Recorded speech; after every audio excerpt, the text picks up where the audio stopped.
Hi, this is Dr. Perry Carpenter. I'd like to thank you for joining me on today's program. Today's program is from the Special Population Series, and today's program is entitled Exercise Prescriptions for Orthopedic Injury and Rehabilitation Clients, or in our case, we could refer to those as chiropractic patients. I have a fascinating program for you today, and it's a program that I'm sure will provide invaluable information for you as you handle your chiropractic patients that have specific conditions that require your help in the rehabilitation of those conditions. And let me just take a moment to introduce myself to you. This is Dr. Perry Carpenter. I'm a chiropractor. Been a chiropractor for approximately 28 years now.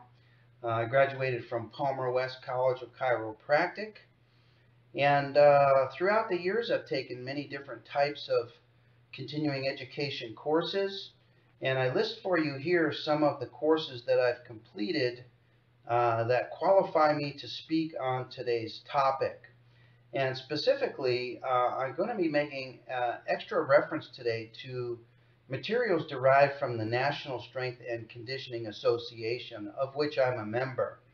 I hold two credentials with the NSCA. I hold the Certified Strength and Conditioning Specialist credential and also the Certified Special Population Specialist credential. And today's material is largely based on ideas, references, and concepts about rehabilitating and treating persons who qualify as special populations. And today we're talking about that group of special populations that we find in the chiropractic practice, and that is people who have healthcare issues. Specifically, today we're talking about injuries and issues with the musculoskeletal condition. So today's program is about injury, orthopedic, and rehabilitation patients. And those certainly qualify as special populations. And those are certainly people that have special and unique needs perfectly suited to the work that we do as chiropractors. So I'm going to be supplementing chiropractic material today with additional material derived from the exercise sciences, and I will be quoting some references from the National Strength and Conditioning Association. References for today's program are many, and draw your attention to a couple of textbooks from the National Strength and Conditioning Association. I'll be presenting information from the Essentials of Personal Training and also the Essentials of Strength Training and Conditioning. I'll also draw upon material out of Lippincott's Primary Care Orthopedics 2nd edition. I'll refer to Yoakum and Rowe Essentials of Skeletal Radiology, specifically when we get into a discussion later on the rehabilitation of spondylolisthesis and spondylolysis. I'll be drawing on some physical examination procedures from the Fundamentals of Musculoskeletal Assessment Techniques. That's a fabulous textbook by Palmer and Epler, a couple of physical therapists. I'll make also a brief reference to the AMA Guide's 5th edition, and those of you that are qualified medical evaluators, you'll recognize those references. And then I have a couple of specific references for you relating to the shoulder and the lumbar spine. And I chose and selected these references for a couple of different reasons. Number one is they relate exactly to topics that we're going to be discussing, specifically related to the lumbar spine and specifically related to the shoulder. And also because each of these articles illustrates some general principles that are extremely important principles that we understand regarding injuries and rehabilitation in general.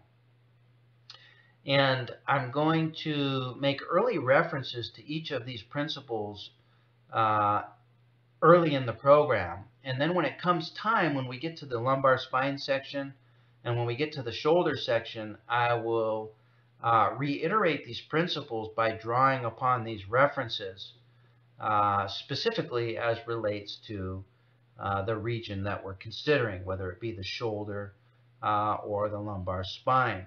And I know you're going to find these references to be fascinating, and these are some principles that are illustrated in these references that you can rely on and that you will rely on in your practice from now to forever. Okay, well, what about spondylolisthesis? Let's finish up this section on lumbar spine rehabilitation with a discussion of spondylolisthesis and spondylolysis. Well, as you know, spondylolysis involves a defect or a fracture of the pars interarticularis, the section of vertebrae between the superior and inferior articulating facets of the vertebrae. Now, the term spondylolysis refers to a defect without slippage of the vertebrae. When we have slippage of the vertebrae, we term that condition spondylolisthesis. Now, we can have spondylolysis without spondylolisthesis. In other words, we can have a defect without slippage. We can also have slippage, spondylolisthesis, without a defect. Now, in either event, both of these conditions represent a potential weakness of the lumbar spine, and there's considerable disagreement in the literature as to the possible cause of symptoms from these conditions.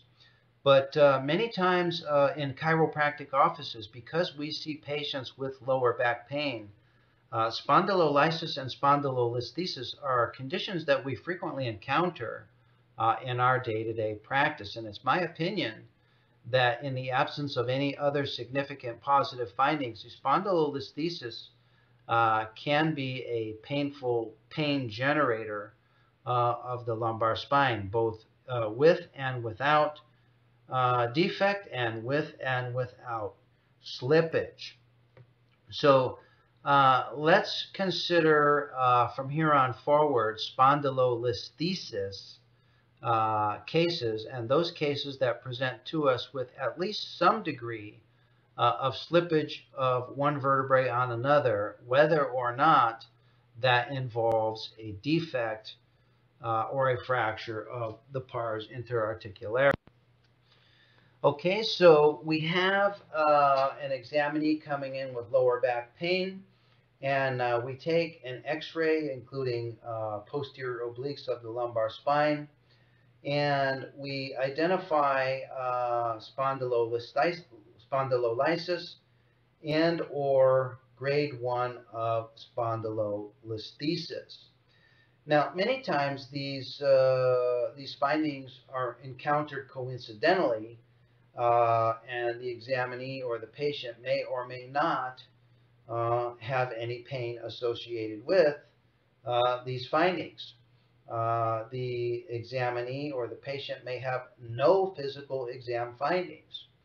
However, some of the typical physical exam findings that we consider to be associated with spondylolysis and spondylolisthesis include possible hyperlordosis of the lumbar spine, possible functional lumbar scoliosis, typically away from the side of defect of the pars interarticularis. The patient may have either a palpable or an audible click at the level of the spondylolisthesis that is reproduced with either trunk flexion or hip flexion type of maneuvers. And this may be the only indication that you have on physical examination of the possibility of either spondylolisthesis or spondylolisthesis. On prone palpation, you may notice a step defect where in the spinous process of the involved vertebra is projected forward anteriorly into more deeply into the abdomen than are the adjacent spinous processes. And this manifests on physical exam as a step defect.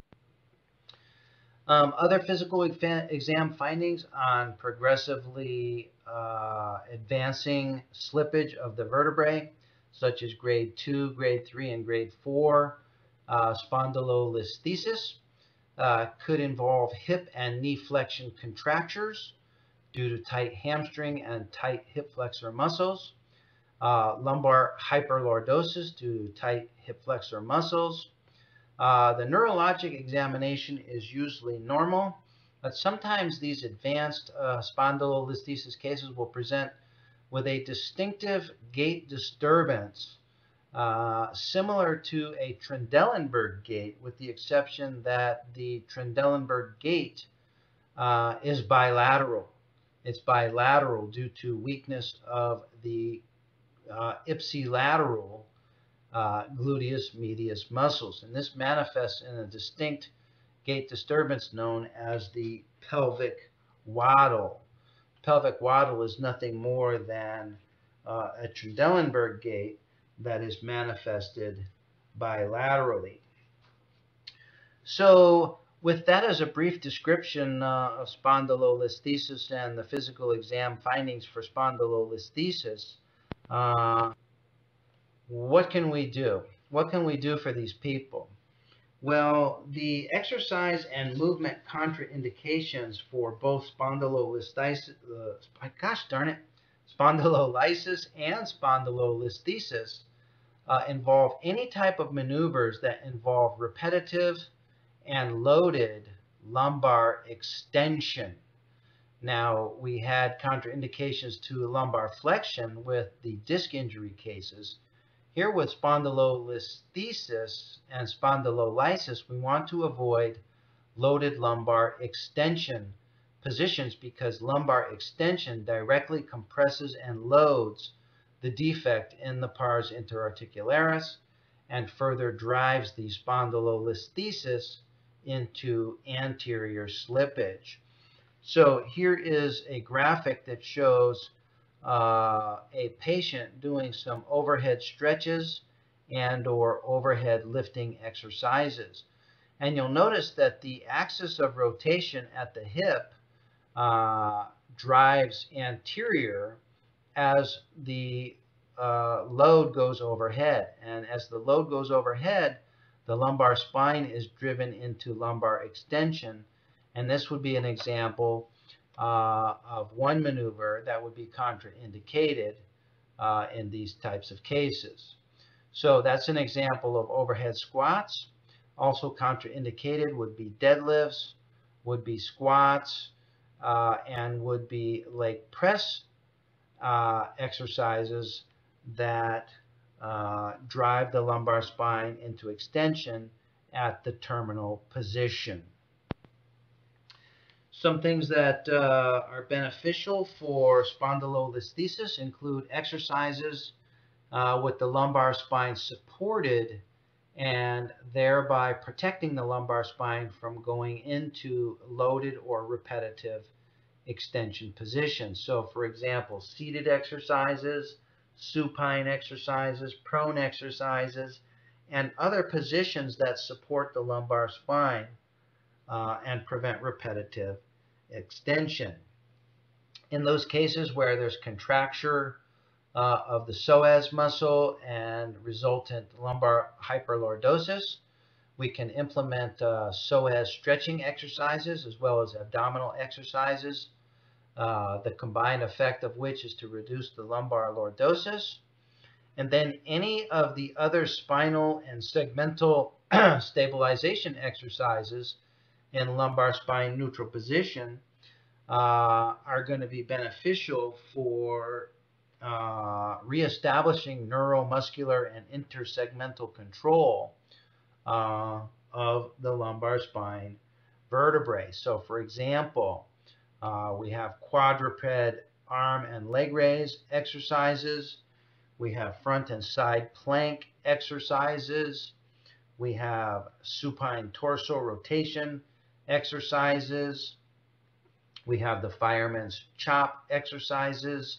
And all of these exercises are excellent because they involve a neutral spine position, and also because they stimulate and activate deep and intersegmental spinal stabilizing muscles.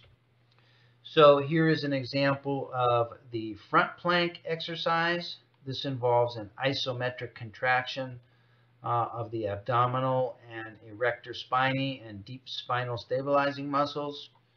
Here is the side plank exercise, which involves isometric contraction of the downside internal and external obliques, transverse abdominis, and then of course stabilization through the lumbar paraspinal muscles.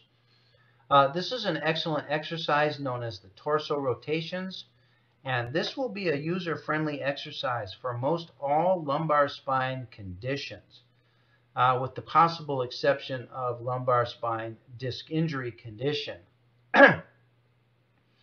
Now, torso rotations can progress along a continuum from very low intensity to medium intensity to higher intensity. Now, entry-level position for torso rotation exercises involves the examinee having their feet flat on the ground and then simply rotating the knees side to side while their feet remain in contact with the ground. This involves a very short lever and a very low load situation, but still does provide good range of motion training and good concentric and eccentric training to the core musculature. As the examinee is able to tolerate that type of maneuver, then the examinee can simply lift their feet from flat off the ground to slightly off the ground and repeat the exercise. And as they progress, they can move into this right angle position, and as they continue to progress, they can increase to the straight leg raise position and rotate their legs to both sides that way. That would be an advanced exercise, but make sure that the examinee progresses through each of the progressions before setting them up with the more advanced exercise. Okay, so doctors, there are some recommendations, a whole handful of recommendations that you can use and you can suggest to your patients with lumbar spine conditions. Let's move on now and talk about some of the common conditions that we encounter with the shoulder. And then later we'll get into some of the common conditions that we encounter with regard to the knee.